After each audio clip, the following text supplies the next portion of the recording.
يا أيها الناس اتقوا ربكم واخشوا يوما لا يجزي والد عن ولده ولا مولود هو جاز عن والده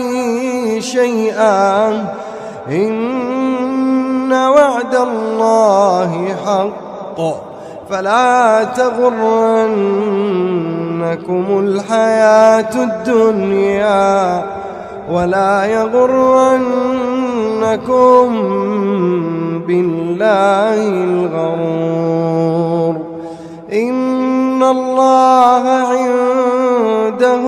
علم الساعة وينزل الغيث ويعلم ما في الأرحام وما تدري نفس ماذا تكسب غدا وما تدري نفس بأي أرض تموت إن الله عليم خبير.